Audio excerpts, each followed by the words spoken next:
या सर्वेमधला आणि त्यानंतर ही चर्चा आपल्याला पुढे न्यायची आहे। महायुतीमध्ये 3 प्रमुख पक्ष आहेत, भाजप, शिवसेना आणि राष्ट्रवादी। विरोधकांचं आव्हान पेलत असतानाच युतीत अंतर्गत स्पर्धा सुद्धा असते आणि प्रत्येकाला आपला पक्ष वाढवायचा असतो। एकमेकांविरोधात निवडणुकाही लढवाव्या लागतात, पण हे करताना पक्षामधला संवाद, समन्वय, मैत्री कायम ठेवणं सुद्धा अपेक्षित असतं आणि याच मुद्द्यावरून आम्ही या सर्वेमध्ये हा प्रश्न विचारलाय। प्रश्न स्क्रीनवर तुम्ही पाहत आहात। महायुतीमधील मित्र पक्षांमध्ये वर्षभरात समन्वय होता असं वाटतं का, हा प्रश्न आम्ही विचारलाय। कारण महायुतीचे अनेक वाद सुद्धा चव्हाट्यावर आलेले होते, त्यामुळे सर्वेमध्ये हा प्रश्न आम्ही विचारलाय आणि त्यासाठीचे पर्याय नेमके कोणते आहे ते स्क्रीनवर पहा।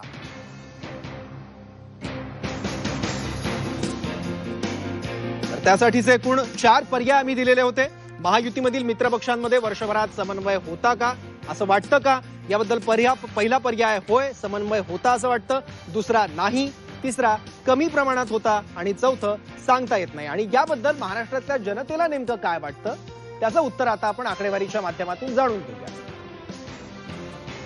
तर महायुतीमधील मित्रपक्षात वर्षभरात समन्वय होता असं वाटतं का, याबद्दल महाराष्ट्रातल्या जनतेनं काय म्हटलंय, तर 14% लोकांना वाटतं होय समन्वय होता, तर 42% लोकांना वाटतंय की महायुतीतल्या मित्रपक्षांमध्ये वर्षभरात समन्वय नव्हता, तर 26% लोकांना वाटतं समन्वय कमी प्रमाणात होता आणि 18% लोकांना वाटतं सांगता येत नाही। तर महायुतीमधील मित्रपक्षांमध्ये वर्षभरात समन्वय नव्हता असं 42% लोकांना वाटतंय आणि याबद्दल आपल्याला चर्चा पुढे न्यायची आहे। मी कमलेश सरांकडे आधी जातो आणि त्यानंतर इतर मान्यवरांकडे सुद्धा जातो। कमलेश सर, महायुतीतले अंतर्गत वाद जे वारंवार चव्हाट्यावर येतात, शिंदेची नाराजीचा मुद्दा चर्चेत येतो, ही सगळी पार्श्वभूमी आहे या उत्तराला? नाही, नक्कीच म्हणजे सौरभ, संजय शिरसाट त्यांच्याकडेच मला जायचं आहे मुद्दा घेऊन। संजयजी, 2 प्रश्न आहेत शिरसाट साहेब, 2। कोणाची कामगिरी सरस वाटते याच्यात? भाजपची कामगिरी एकूण 28% लोकांना सरस वाटते आणि सॉरी, भाजपची 37% लोकांना सरस वाटते कामगिरी, शिवसेनेची 28% आणि राष्ट्रवादी काँग्रेसची 19%। हेमलताजी, तुम्ही पण ऐका। आणि दुसरा जो मुद्दा होता याच्यामध्ये की समन्वय होता का, 42% लोक म्हणतात की समन्वय नव्हता। संजय शिरसाटजी, नव्हता समन्वय? एक सांगतो की हे खाते वाटप जे असते ना, हे खाते वाटपामध्ये अनेक खाते असे आहेत त्याच्यामध्ये तुम्हाला कामगिरी दाखवता येते आणि दुसरे असे पण खाते आहेत ज्याची कामगिरी तुम्हाला ताबडतोब त्याचा परिणाम तुम्हाला दिसून येत नाही, त्याला थोडा वेळ लागतो, कालावधी लागतो। खाते सर्वच महत्वाची आहेत, असं कोणतंही खातं नाही जे महत्वाचं नाही, परंतु याचा आउटपुट निघायला थोडासा वेळ लागतो। आता तुम्ही वर्षभराच्या कामगिरीवर हे सर्व जर मागत असाल तर याला थोडा कालावधी द्या। आता ही कामगिरी तुम्ही 1 वर्षाची घेतायत, आणखीन 1 वर्ष जाऊ द्या, त्याच्यानंतर तुम्हाला खऱ्या अर्थानं जो काही रिपोर्ट कार्ड ज्याला म्हणता येईल तो तुम्हाला सांगता येईल। दुसरा राहिलेला प्रश्न जो आहे की आपसामध्ये तुमचं काय जमत नव्हतं का किंवा काय, हे जे सांगतायत ना, तर त्याच्यामध्ये असं नाहीये। निश्चित काही गोष्टी ज्या आहेत ना, समजा मंत्रिमंडळ आहे, मंत्रिमंडळातले मग सेक्रेटरी असतील, PS असतील, OSD असतील, PA असतील, यांच्याबरोबर घेऊन जी काही कसरत करावी लागते मंत्र्यांना सुद्धा, त्याच्यामध्ये थोडा डिस्टर्बन्स झाल्यासारखा निश्चित वाटत होता। हे मी नाकारत नाही, नाकारता येणार पण नाही, परंतु याच्यामुळं सरकारच्या कामगिरीवर परिणाम झाला असं म्हणणं थोडं धाडसाचं होईल। असा कोणताही त्याच्यामुळे परिणाम झाला नाही किंवा महायुतीमध्ये सुद्धा असा परिणाम कुठे जाणवला नाही। आताही आम्ही कॅबिनेटमध्ये जेव्हा बसतो ना, त्या टायमाला या सगळ्या गोष्टीचं जर आम्हाला जास्तच आवश्यकता वाटली तर तुम्ही पाहिलं असेल अनेक वेळेला कॅबिनेट झाल्यानंतर सुद्धा मुख्यमंत्री असतील, दोन्ही उपमुख्यमंत्री असतील, त्यांच्याशी आम्ही सर्व मंत्री, सर्वच पक्षाचे जे काही कॅबिनेट आहेत ते सर्व मिळून आम्ही चर्चाही करतो आणि प्रश्न तातडीने निकाली काढतो। आमच्यामध्ये बेबनाव आता सध्याला कोणताही दिन नाही। सध्या नाहीये, पण तुम्ही म्हणतात की होतात। प्रवीण भाऊ आपल्यासोबत आहेत का? प्रवीण दरेकर परत जोडले गेलेत आपल्यासोबत। प्रवीणजी, कुठेतरी समन्वयाचा अभाव होता?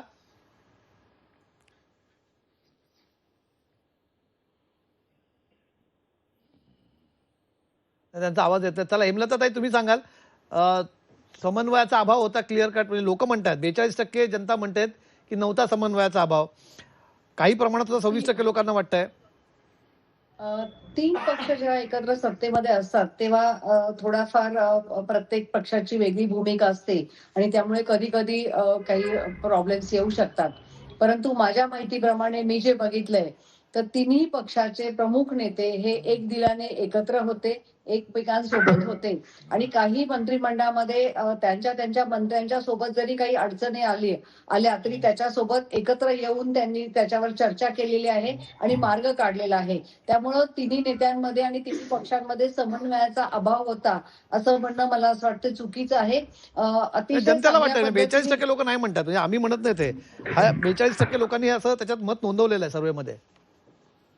सर्वेमध्ये लोकांनी त्या पद्धतीने मत नोंदवलं असेल की बाहेर येणाऱ्या बातम्या किंवा अशा पद्धतीने, परंतु एकंदर जे कामकाज जे चाललं ते सर्वांना विश्वासात घेऊन कामकाज चाललं. आता आपण बघितलं की ह्या स्थानिक स्वराज्य संस्थांच्या निवडणुका लागल्या होत्या आणि त्याच्यामध्ये बऱ्याच वेळा कसं होतं की छोट्या कार्यकर्त्यांच्या निवडणुका असतात आणि त्यामुळे कुठेतरी मतभेद होऊ शकतात आणि म्हणून ते सर्वेमध्ये रिफ्लेक्ट झालं असेल. परंतु एकंदर कामकाज करताना त्याच्यामध्ये कुठे समन्वयाचा अभाव होता असं लक्षात आलं हे नाही. कारण तुमचं म्हणणं आहे. खरं तर एक मला तुमचा मुद्दा पटेल, म्हणजे मी जे सांगतोय म्हणजे आपल्या पॅनलिस्टलाही पटेल. म्हणजे आपल्यासोबत एक काही वरिष्ठ पत्रकार आणि महाराष्ट्रातले नावाजलेले पत्रकार आहेत सगळे, त्यामुळे त्यांचं विश्लेषण आपल्याला नक्की इथे ऐकणं गरजेचं आहे. एक आहे म्हणजे मी तुमचं एक फक्त मत मी मान्य करेन, कारण सर्वे जेव्हा होत होता आपला 14 ते 30 नोव्हेंबरच्या काळातला हा सर्वे आहे, त्या काळात काय फटाके फुटत होते महाराष्ट्रात हे सगळ्यांनी बघितलं आहेत निवडणुकांच्या काळामध्ये, कुठपर्यंत गोष्टी गेल्या त्या टोकाला. त्यामुळे आहे, पण त्याचाही परिणाम थोडाफार असू शकतो. अभिजित टाळू शकत नाही आपण तो मुद्दा त्यातला, पण समन्वय नव्हता किंवा नव्हता संजय शिरसाटांनी मान्य केलं, थोड्याफार प्रमाणात होता ना समन्वयाचा अभाव. कशाला उगाच टाकाला जाऊन भांडलं पवगच, काय वाटतं अभिजित?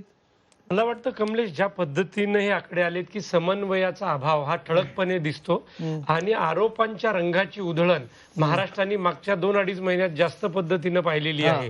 त्यामध्ये सगळ्याच पक्षाचे नेते वेगवेगळ्या कारणांहून भांडत होते. त्यामध्ये 2 मोठी उदाहरणं आहेत. नाशिकमधील पालकमंत्री पदाचा वाद असेल किंवा रायगडमधील पालकमंत्री पदाचा वाद असेल, हे आपल्याला जगजाहीरपणे होतं की सगळेच पक्ष भांडताना दिसत होते. त्याचबरोबर दुसरा मुद्दा निधी वाटपावरूनही बऱ्याच वेळेला तो उफाळून आलेला आहे. त्यामुळे ये जनता है सब कुछ जानती है. आपल्याला जरी असं वाटत असलं की नाही ते पाहत नाही, जनतेला दिसत नाही, परंतु ते दिसतं, आकड्यांमधून दिसतं की 42% लोकांनी ज्या पद्धतीनं या सगळ्या गोष्टींमध्ये मत व्यक्त केले ते आपल्याला दिसतं. त्याला जोडून आणखी एक कमेंट मला सांगावं असं वाटतं की समन्वय कसा नाही तर तपोवनातली झाडं तोडण्यावरनं मुख्यमंत्री त्याचं समर्थन करतात आणि अजित पवार त्याला विरोध करतात. एकाच सरकारमधले 2 धुरीण जे आहेत त्यांची दोघांची भूमिका वेगळी आहे. आणि मला असं वाटतं की आधीचा जो प्रश्न होता आपला की या सरकारमधलं सर्वाधिक निराशाजनक कामगिरी कोणाची, निराशाजनक शब्दाचा जरी उल्लेख झाला नसला, आपण की कोणाची कामगिरी सरस वाटते, आपण निगेटिव्ह कुठला घेतला नाही आपण मुद्दा की कोणाची सरस एक वाटते. मिनिट फक्त हा मुद्दा पूर्ण करतो. हा हा याच्यातले सर्वात सरस कोण, म्हणजे अर्थात एक सरस असेल तर दुसरा नीरस असणार आहे, उघड आहे, त्यामुळे आपण ते म्हणायला नको. मला असं वाटतं की पूर्वी जसा टीव्हीवर एक कार्यक्रम चालायचा कमजोर कडी कोण नावाचा, या सरकारमधली कमजोर कडी ही अजित पवार यांची राष्ट्रवादी काँग्रेस आहे. आणि याचं सगळ्यात मोठं कारण, याचा सगळ्यात मोठा दोष कोणावर जातो, तो अजित पवार यांच्या स्वतःवर जातो. धनंजय मुंडेंना त्यांना कंट्रोल करता आलं नाही, स्वतःच्या मुलाला त्यांना कंट्रोल करता आलं नाही. म्हणजे अजित पवारांच्या पाठीराख्यांनी, त्यांच्या समर्थकांनी त्यांची अशी प्रतिमा निर्माण केली आहे की ते फार दूरदृष्टी असलेले नेते आहेत. पण गेल्या 11 वर्षामध्ये म्हणजे त्यांनी 11 वेळा बजेट मांडलं, म्हणून मी सांगतोय की 11 बजेटमधले किमान 5 मुद्दे अजित पवारांचे असे दाखवून द्यावेत की ज्याच्यामुळे महाराष्ट्राचा चेहरा मोहरा बदलला. आपल्याला एकही सांगता येत नाही. त्यामुळे या सरकारची कामगिरी खाली जाण्यासाठी कोण कारणीभूत असेल तर ते अजित पवार आहेत. बरोबर आहे.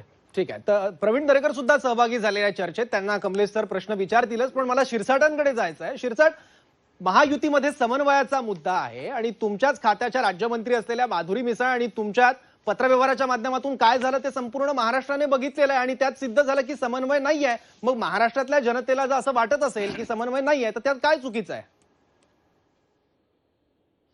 हे बघा, मंत्रिमंडळामध्ये काम करत असताना काही वेळेला एकमेकाच्या गोष्टी एकमेकाला थोडेसे खटकतात. हे मी नाकारत नाहीये, तुम्ही समजून घ्या की नाही आमचं सर्व एकदम आलवेल चालू आहे.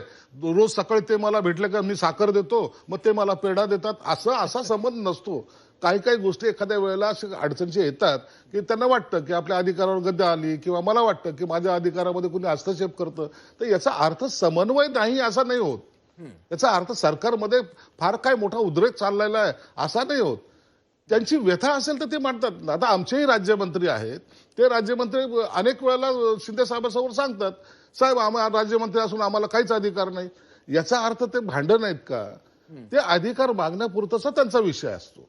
आणि म्हणून त्याच्यामुळं भांडणाचा परिणाम महायुतीवर होतो असं म्हणू शकत नाही. आम्ही भांडण म्हणून समन्वय तुम्ही म्हणताय हे समजून घ्या शिरसाटजी, की समन्वय म्हणताय, एवढं- समन्वय. भांडण भांडण म्हणजे याचा अर्थच समन्वय नाही असं होतो. म्हणून तुम्हाला सांगतो की हे जे 42-43 मंत्री आहेत, 42-43 मंत्री आहेत, यामध्ये थोड्याशा ह्या सर्व चालवताना थोड्या बहुत एकमेकाबद्दलचं जर कॉमेंट झाल्या तर त्याचा अर्थ समन्वय नाही असं समजू नये अशी तुम्हाला विनंती. कमलेश, मला याच्यात एक मुद्दा जोडायचा आहे. हे तीन हेमलताताई बोला, कारण मगाशी किरण म्हटले कमजोरकडे राष्ट्रवादी आहे. हा नाही, मगाशी कोण म्हणजे स्क्रीनवरती मला दिसत नाही, पण बरंच काही बोललं गेलं की कमजोर कडी आहे आणि किरण अजित तारे पवारांची म्हणाले. कारकीर्द- किरण तारे अजित पवारांची Perfect व्हायचे कारकीर्द संपादक आहे. कशी, हो असो, अजित पवारांची कारकीर्द कशी आहे या सगळ्या गोष्टींना मी स्पष्टपणे सांगू इच्छिते की अशा पद्धतीचं विधान करणं मला योग्य वाटत नाहीये. कारण अर्थमंत्री म्हणून लाडक्या बहीण योजनेचा जो काही सगळा हे होता, खर्च होता किंवा ज्या पद्धतीने ते सगळं बसवायचं होतं फ्रेमवर्क मध्ये, त्याच्यासाठी अजित पवारांनी अतिशय मेहनत केली आणि म्हणून आज लाडक्या बहिणींना अशा पद्धतीने अनुदान त्या पद्धतीने मिळत गेलं. दुसरी गोष्ट आपण बघितलं की राज्यावरती मे महिन्यापासून पाऊस पडतोय. संपूर्ण वर्षभर या राज्यामध्ये पाऊस आला, अवकाळी आला, शेतकऱ्यांचे अनेक गंभीर प्रश्न निर्माण झाले आणि त्यावेळेला उपमुख्यमंत्री म्हणून अजितदादा सतत आणि रोज शेतकऱ्यांच्या बांधावर होते. शेतकऱ्यांना जो जो दिलासा देता येईल, जी मदत करता येईल त्यासाठी त्यांनी अतिशय प्रामाणिकपणे प्रयत्न केले. त्यासाठी कृषी मंत्र्यांनी अतिशय प्रामाणिकपणे प्रयत्न केले आणि त्यामुळे राष्ट्रवादीला या याच्यातली कमजोर कडी म्हणणं आणि त्यांच्यामुळे सरकार कशा पद्धतीने कामकाज करत नाही असं म्हणणं हे संपूर्णपणे चुकीचं आहे. या त्यांनी जे विधान केलं त्याचाच मी विरोध करते आणि अर्थमंत्री म्हणून त्यांनी कुठलं असं महत्वाचं काम केलं असं आपण जे म्हणता, तर सरकारने जी काही कामं, सरकारचा जो काही अजेंडा आहे तो सगळ्या त्या फ्रेम मध्ये बसवून त्या पद्धतीचा अर्थसंकल्प करणं आणि नागरिकांना दिलासा देणं हे काम अजितदादांनी अतिशय चांगल्या पद्धतीने केलंय. त्यामुळे उगीच नेतृत्वावर अशा पद्धतीने ताशेरे ओढणं मला असं वाटतं योग्य नाही. किरण तारे एक पत्रकार आहेत. कमलेश सर, मी सुरुवात करतो. कमलेश सर, म्हणणं त्या दृष्टीने आपण ऐकून घेतलं पाहिजे. माझ्याही पक्षाची भूमिका ऐकून घेतली पाहिजे आणि मला माझ्या नेतृत्वाचा असा अभिमान वाटणं हे साहजिक आहे आणि त्या पद्धतीचं थोडीशी सुधारणा करतो. कमलेश सर, मला हे स्पष्टीकरण करायचं. हा बोला काकासाहेब, बोला.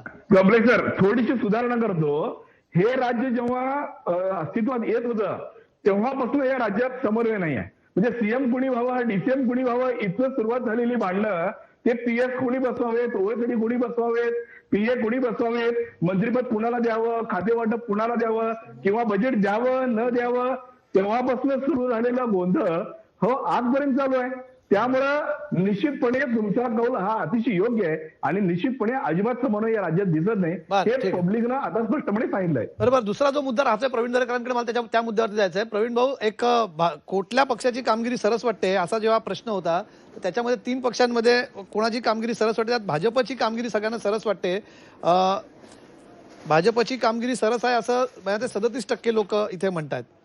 37% लोकांना वाटतं की भाजपची कामगिरी सरस होती. त्याच्या खालोखाल शिवसेनेची वाटते 28% लोकांना, 19% लोकांना राष्ट्रवादी. याच्यावर तरी समाधानी आहात ना? तुम्ही असालच की भाजपची कामगिरी आहे, सरस आहे याच्यामध्ये, सरकारमध्ये भाजप उठून दिसतो याच्यामध्ये? नाही, 100% भाजपला जेव्हा मोठ्या प्रमाणावर लोक सांगत असतील की तुमची कामगिरी त्या ठिकाणी समाधानकारक आहे, तर मला स्वाभाविक आनंद होणार. कारण मीच माझ्या पक्षाचे समाधानकारक म्हणण्यापेक्षा आपण जनतेचा कौल घेत आहे, तो लोकशाहीमध्ये फार महत्त्वाचा आहे आणि स्वाभाविकपणे भारतीय जनता पार्टीला जास्तीच्या प्रमाणावर जर सपोर्ट होत असेल तर आनंद आहे. पण याचा अर्थ आमच्या 2 पक्षाची कामगिरी समाधानकारक नाही का? तर थोडंफार लोकांच्या मतामध्ये मागे पुढे असू शकतो, पण सरकार म्हणून जी कामगिरी आहे ती आमची एकत्रित आहे. कारण आपण बघाल कुठलाही महाराष्ट्राचा विकास किंवा कुठल्याही योजना ह्या तिन्ही पक्षाच्या खात्यांच्या समन्वयातनं होतात. आता अर्थमंत्री अजितदादा असल्यामुळे फायनान्सचा विषय येतो योजनांचा, अजितदादांचा भूमिका महत्त्वाची वाटते. ज्या ठिकाणी शहराच्या विकासाच्या योजना त्या ठिकाणी येतात, अर्बन डेव्हलपमेंट खातं एकनाथ शिंदे साहेबांकडे, MMRDA त्यांच्याकडे, महापालिका नगरपालिका त्यांच्याकडे आहेत. ठीक आहे. हाऊसिंग सेक्टरमध्ये ज्या वेळेला कामगिरीचा विषय येतो त्यावेळेला गृहनिर्माण शिंदे साहेबांकडे आहे. मुख्यमंत्री त्या ठिकाणी महाराष्ट्राचे प्रमुख आहेत आणि जर हा समन्वय नसेल आहे. समाधानकारक त्यामुळे 1, 2, 3 देताना आपण देऊ शकता, परंतु जे काही समाधानकारक कामगिरी आहे ती आमची एकत्रित आहे. तिन्ही नेत्यांच्या नेतृत्वाखाली सरकारची कामगिरी एकत्रित समाधानकारक आहे आणि जर जनता आम्हाला सर्वाधिक चांगलं बोलतील त्याचा निश्चित आम्हाला अभिमान आणि आनंदच वाटेल. नाही, आता मला वाटतं सौरभ आपण महत्वाच्या प्रश्नाकडे जावं, कारण सगळ्यात ठीक आहे. महत्वाचा प्रश्न ज्याच्याकडे जनता आपली हा कार्यक्रम बघत्यांच्या बरोबर. सगळेच प्रश्न महत्वाचे तसे होते, पण सगळ्यात महत्वाचा जो प्रश्न आहे, शेवटचा प्रश्न ज्याच्याकडे येणं गरजेचं आहे, तो आहे कसा वाटतोय सरकारच्या कामगिरीबद्दल लोक बरोबर. किती त्याला काय म्हणतात. हा शेवटचा प्रश्न सौरभ तू घ्यावा आणि त्याच्यावरती जास्त चर्चा करणं मला अपेक्षित आहे याच्यावरती. येस, ठीक आहे. तर वेगवेगळ्या मुद्द्यांवरून लोकांना काय वाटतं ते आपण जाणून घेतलंय आणि आता सरकार म्हणून वर्षभराच्या कामगिरीवर लोक समाधानी आहेत का हे सुद्धा आम्ही जाणून घेतलंय. सर्वात महत्वाचा आणि शेवटचा प्रश्न आहे जो या सर्व्हेमध्ये आम्ही विचारलाय आणि हा प्रश्न आपण स्क्रीनवर पाहतोय.